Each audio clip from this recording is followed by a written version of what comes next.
नमस्कार, बुलेटिनमध्ये स्वागत। एक महत्त्वाची बातमी आपण बघणार आहोत। चंद्रशेखर बावनकुळेंनी एकनाथ शिंदेंची भेट घेतलेली आहे। या घडीची महत्त्वाची बातमी, चंद्रशेखर बावनकुळे यांनी उपमुख्यमंत्री एकनाथ शिंदेंची भेट घेतलेली आहे। दोघांमध्ये तब्बल 1 तास चर्चा झालेली आहे। ठाण्यामध्ये जाऊन ही भेट घेतली आहे चंद्रशेखर बावनकुळेंनी एकनाथ शिंदेंची। अर्थात विषय मंत्रिमंडळ विस्तारासंदर्भात या दोघांमध्ये चर्चा झाली असं कळतंय। न्यूज 18 लोकमतला सूत्रांनी ही माहिती दिलेली आहे।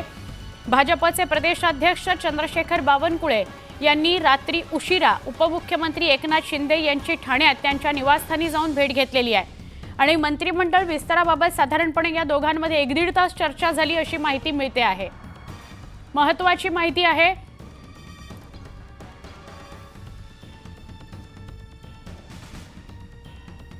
आणि अजून एक मोठी बातमी येते। ही बातमी आहे बीडच्या केजमधून। काय बातमी आहे बघूया।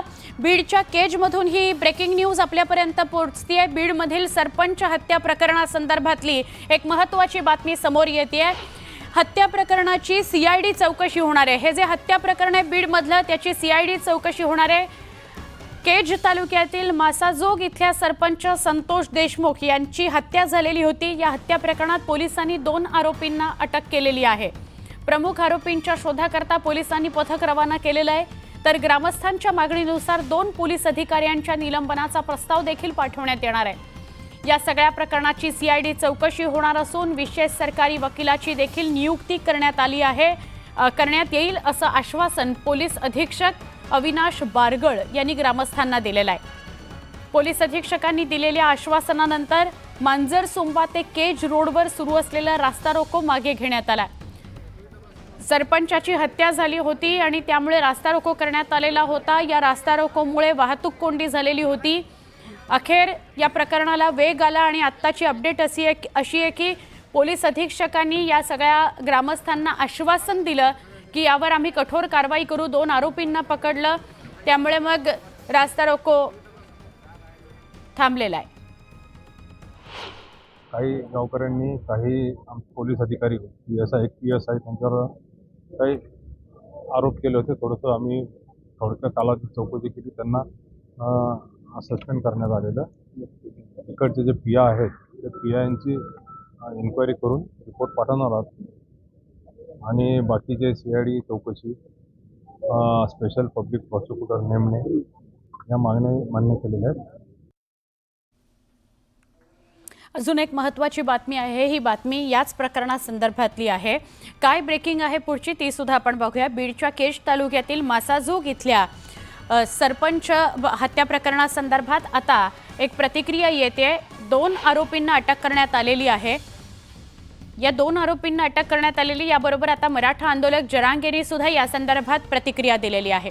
बीडमधील माजी सरपंच हत्या प्रकरणासंदर्भात मराठा आंदोलक मनोज जरांगे यांनी प्रतिक्रिया दिली आहे। जातीवादाचं विष पेरून खून करण्याचं काम थांबवा, तसंच असं कृत्य करून तुमच्यावरच वाईट वेळ येईल असं वागू नका, असं आवाहन जरांगेंनी केलेलं आहे। जरांगेंनी या सगळ्या प्रकरणामध्ये मोठी भूमिका घेतलेली आहे। त्यांनी असं म्हटलंय की जातीवादाचं विष पेरू नका, आपापसात जातीवादाचं विष पेरू नका आणि खून करण्याचं काम थांबवा। असं कृत्य करून तुम्ही तुमच्यावरच वाईट वेळ आणताय, तसं वागू नका। तसंच नव्यानं निवडून आलेल्या लोकांना त्यांनी काय समजवायचे ते ठरवावं।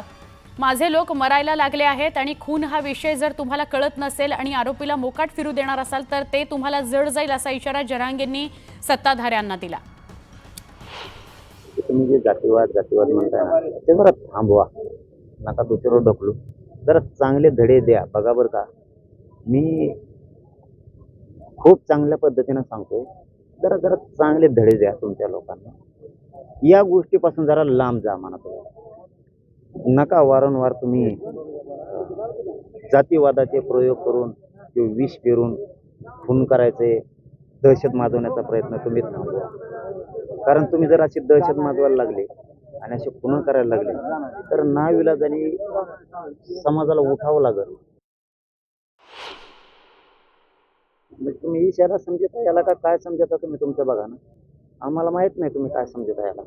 विनंती शब्द वापरलेला आहे, पण माझे लोक मरायला लागले, खून हा विषय जर तुम्हाला कळत नसला आणि तुम्ही जर याला मोकाट फिरू देणार असलात जातीच्या आणि जातीवादाच्या नावाखाली, तर जड जाईल बरं.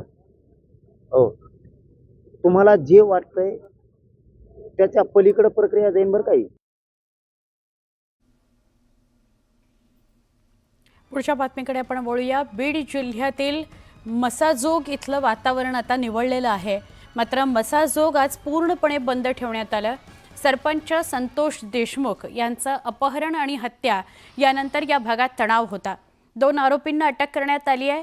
1 आरोपी अधिकाऱ्याला निलंबित करण्यात आलेला आहे. गावकऱ्यांच्या महत्त्वाच्या मागण्या मान्य झाल्यानं रात्री उशिरा मयत संतोष देशमुख यांच्या पार्थिवावर अंत्यसंस्कार करण्यात आले.